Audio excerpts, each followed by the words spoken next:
Hello दोस्तों, मैं श्रवण कुमार। आप सभी लोगों का एक बार पुनः आरएस क्लासेस में स्वागत है। जैसा कि हम लोगों ने पिछले वीडियो में जो हमारा पहला चैप्टर था समुच्चय, उसकी हम तीसरे एक्सरसाइज के 5 क्वेश्चन पढ़ चुके थे। तो आज हम लोग बढ़ते हैं अगले एक्सरसाइज पर, अगले क्वेश्चन पर। तो अगला क्वेश्चन जो हमको दिया गया उसमें प्रश्न नंबर 6 है आपका कि निम्नलिखित को अंतराल रूप में लिखिए। सबसे पहले हम आप लोगों को यह बताते हैं कि अंतराल क्या होता है। देखिए, जो अंतराल होते हैं मुख्यतः हमारे 4 होते हैं। एक होता है बंद अंतराल, ये जैसे इस रूप में लिखा होता है उसको हम बंद अंतराल बोलते हैं। और जो छोटे ब्रैकेट के अंदर होते हैं उसे हम खुला अंतराल बोलते हैं। यानी इसके अंदर हम अवयव नहीं लिख रहे हैं। ये बंद अंतराल हो गया, ये खुला हो गया, और ये अर्ध खुला हो गया,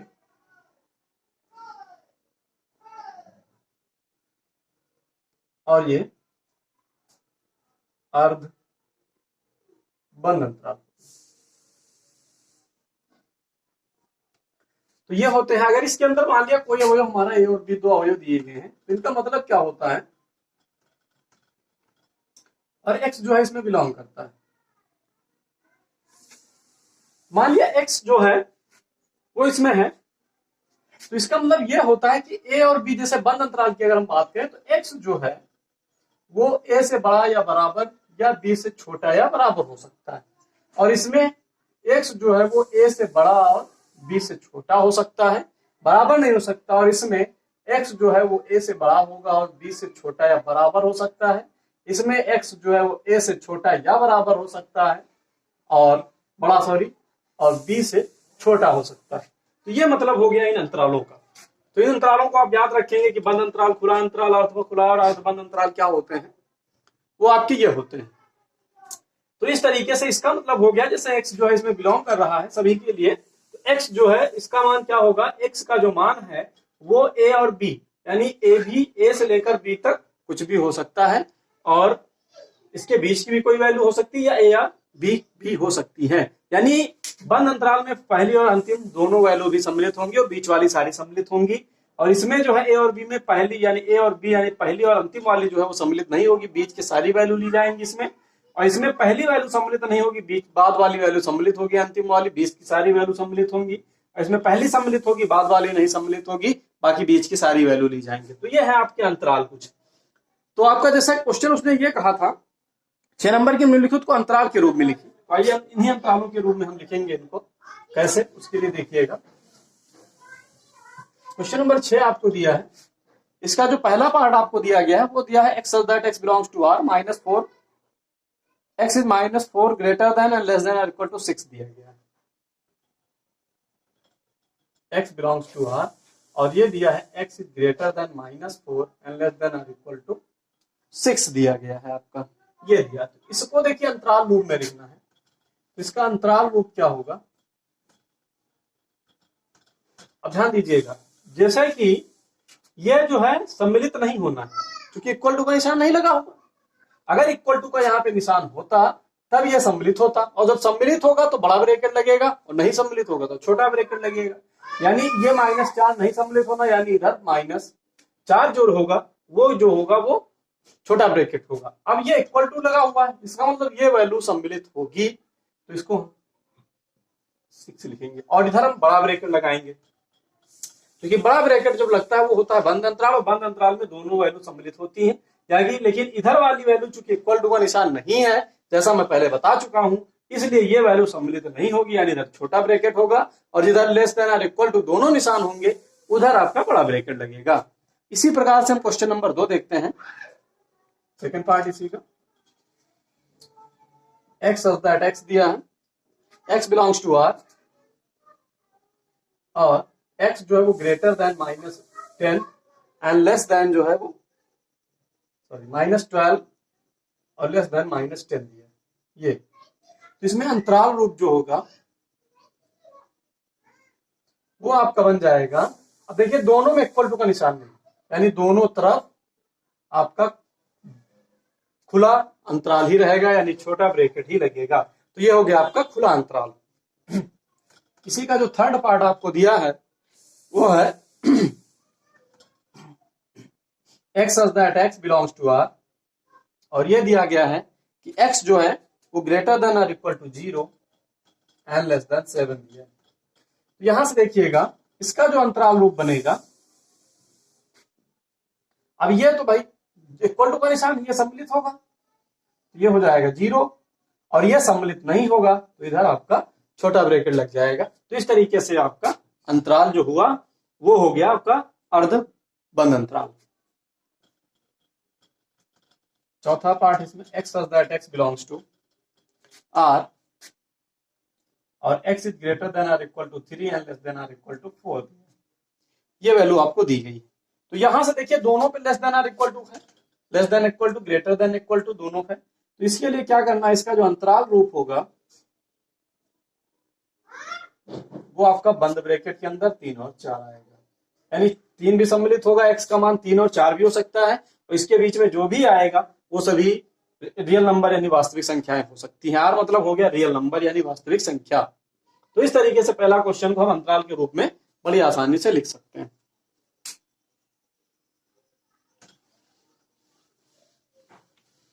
आइए हम लोग देखते हैं अगला क्वेश्चन। अगला क्वेश्चन नंबर जो 7 दिया है, इसके अंतरालों को समुच्चय निर्माण में लिखना है। 7 का पहला दिया है आपको, यह जो दिया गया -3 to 0 दिया है, और इसको जो हमको लिखना है समुच्चय निर्माण रूप में लिखना है। तो इसका देखिएगा समुच्चय निर्माण रूप क्या होगा। अभी जैसे हमने समुच्चय निर्माण दिया था तो अंतराल में लिखते थे, अंतराल दिया समुच्चय निर्माण में लिखना है। तो इसके लिए क्या करना है, सबसे पहले समुच्चय निर्माण रूप। अब ध्यान दीजिएगा यहाँ से कैसे लिखेंगे आप। देखिए दोनों वास्तविक संख्याएं हैं, तो यहां से लिखेंगे x such that x belongs to R, R मतलब रियल नंबर।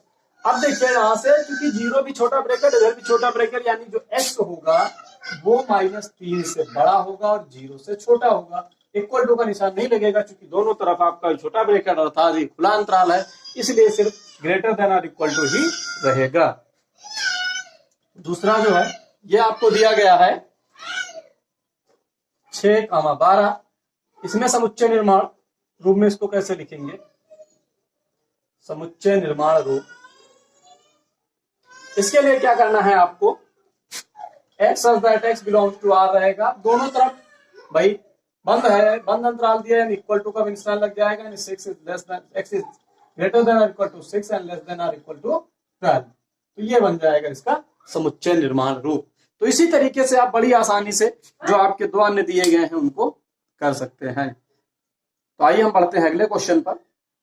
अगला क्वेश्चन जो हमको दिया गया है क्वेश्चन नंबर 8, वो दिया है निम्नलिखित में से प्रत्येक के लिए आप कौन सा सार्वत्रिक समुच्चय प्रस्तावित करेंगे। तो इसका पहला जो दिया गया है उसमें यह कहा है कि समकोण त्रिभुजों का समुच्चय, और दूसरा दिया गया है समद्विबाहु त्रिभुजों का समुच्चय। तो देखिए इस क्वेश्चन में क्या करना है, दो आपको दिए गए पहले और दूसरे, दोनों के लिए आपको यह बताना है कि इसका जो सार्वत्रिक समुच्चय होगा वो कौन सा होगा। तो सार्वत्रिक समुच्चय मैंने आपको बताया था ऐसा समुच्चय जिसमें जो अगर कोई समुच्चय दिया गया है तो सभी अवयव उसमें हो तो वो उन सभी का सार्वत्रिक समुच्चय कहलाता है। तो जैसे हम लोग देखें तो क्वेश्चन नंबर आपका जो 8 है, इसका पहला पार्ट जो दिया गया है समकोण त्रिभुजों का समुच्चय, समकोण त्रिभुजों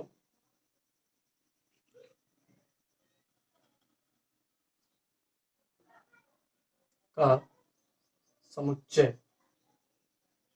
और दूसरा इसी का दिया गया है समद्विबाहु त्रिभुजों का समुच्चय।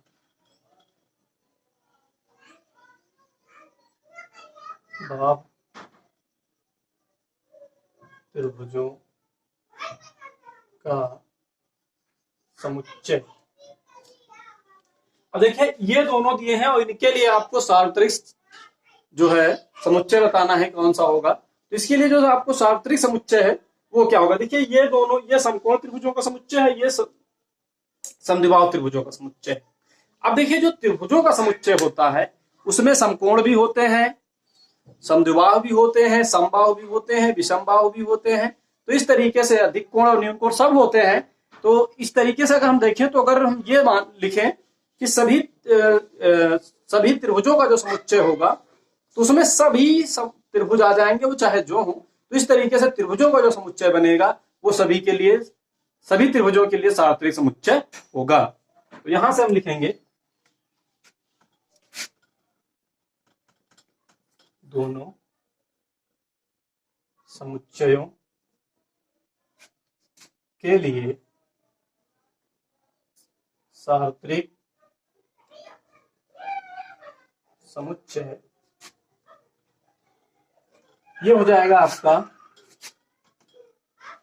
त्रिभुजों का समुच्चय। त्रिभुजों का समुच्चय यानी जो आपका बनेगा यहां से दोनों समुच्चयों के लिए जो सार्वत्रिक समुच्चय होगा वो त्रिभुजों का समुच्चय हो जाएगा। इसे जो है आप दूसरी तरीके से ऐसे भी लिख सकते हैं, समुच्चय निर्माण रूप में लिखना हो तो एक्स सच दैट एक्स समतल में स्थित एक त्रिभुज है। इस तरीके से भी आप, तो ये इसका हो जाएगा समुच्चय निर्माण रूप। और ये आप जैसे लिखे हैं वैसे मतलब लैंग्वेज रूप में, भाषा के रूप में त्रिभुजों का समुच्चय हुआ। तो इसको जो हमने समुच्चय निर्माण रूप में जब हम लिखेंगे तो इसको लिख सकते हैं एक समतल में स्थित एक त्रिभुज है। तो त्रिभुज है होने का मतलब क्या होगा कि जितने भी त्रिभुज हैं वो सभी इसी के अंदर होते हैं। तो चाहे समद्विबाहु हो, चाहे समबाहु हो, चाहे जो हो, तो जितने भी त्रिभुज होंगे वो इसी के अंतर्गत आ जाएंगे। तो इसके लिए जो है इन दोनों के लिए जो आपका सार्वत्रिक समुच्चय बनेगा वो आप त्रिभुजों का सभी समुच्चय, जो त्रिभुजों का जो समुच्चय होगा वही इसका जो है सार्वत्रिक समुच्चय बनेगा। हम बात करते हैं अगले क्वेश्चन की। क्वेश्चन नंबर 9 दिया है आपको कि समुच्चय ए बी और सी, यहाँ पे आपको कुछ समुच्चय दिए गए हैं ए बी सी के रूप में। यहां से आपको ए बराबर दिया है, ए बराबर आपको दिया गया है 1 3 5, बी बराबर आपको दिया गया है 2 4 6 और सी बराबर आपको दिया गया है 0 2 4 6 8 6 8, ये दिया है, प्रदत्त है। फिर इन तीनों समुच्चयों ए बी सी के लिए निम्नलिखित में से कौन सा सार्वत्रिक समुच्चय लिया जा सकता है। इसमें आपको दिया गया है, ये बहुविकल्पीय प्रश्न है आपका। इसका जो पहला पार्ट आपको दिया है वो दिया है 0 1 2 3 4 5 6 और दूसरा जो दिया है इसी का वो दिया है 5 और तीसरा जो दिया गया है आपको वो दिया है 0 1 2 3 4 5 6 7 और 8 दिया है। और चौथा जो इसका दिया गया है वो 1 2 3 4 5 6 7 8 दिया है। 1 2 3 4 5 6 7 और 8 दिया गया। तो इन चारों में से आपको ये छांटना है कि जिसके लिए जो है इन तीनों के लिए जो सार्वत्रिक समुच्चय हो, और सार्वत्रिक समुच्चय वही होगा जो ए बी और सी तीनों की अवयव रखता हो, वो इन दो तीनों का जो होगा वो सार्वत्रिक समुच्चय होगा। तो इसमें हम देखें अगर, तो इसमें जो है ये अवयव नहीं है ए वाले, इसलिए ये इसमें अगर हम देखें तो इसमें 0 है 1 है 2 है 3 है 4 है 5 है 6 है बस, लेकिन 7 और 8 जो है वो नहीं है। तो 8 जो है वो इसमें नहीं है क्योंकि सी जो हमको दिया गया है वो 0 2 4 6 8 दिया गया है। तो यहां से इसमें ये तो बना नहीं, 5 रिक्त है उससे कोई मतलब नहीं, क्योंकि रिक्त उसमें कोई अवयव नहीं, तो हो ही नहीं सकता। इसमें अगर हम देखें तो 1 से लेकर 8 तक सारी संख्याएं दी गई हैं और इसमें अगर हम देखें तो 1 से लेकर 8 तक ही सारी संख्याएं हैं जो इसमें आ जाएंगी, यानी 0 भी आ जाएगा, 1 2 3 4 5 6 7 8 सब आ जाएंगे। तो इस तरीके से अगर हम देखें तो इसका जो आपका सही होगा वो आपका जो है क्वेश्चन नंबर 3 पार्ट। अतः ए बी सी के लिए सार्वत्रिक समुच्चय, थर्ड पार्ट लिख दीजिएगा, और नंबर 1 2 3 4 5 6 7 और 8 ये होगा। तो इस तरीके से एबीसी के लिए जो सार्वत्रिक समुच्चय बना वो आपका बनेगा 0 1 2 3 4 5 6 7 8। तो इस तरीके से आपका क्वेश्चन नंबर 9 कंप्लीट हुआ। तो जैसा कि आप लोगों ने इस एक्सरसाइज में अंतराल, उपसमुच्चय और सार्वत्रिक समुच्चय के बारे में पढ़ा है, और सार्वत्रिक समुच्चय की परिभाषा मैंने पहले भी बताई थी और आप भी आज भी बताए हैं। तो ये हम उम्मीद करते हैं कि आप लोगों को ये क्वेश्चन जो आज बताए गए हैं बहुत अच्छे से समझ में आए होंगे। और आप लोगों को अगर ये वीडियो अच्छा लगे तो लाइक और सब्सक्राइब करना ना भूलें। लाइक और सब्सक्राइब जरूर करें और अपने फ्रेंडों तक भी इसको शेयर करते रहें। आज के लिए इतना ही, धन्यवाद।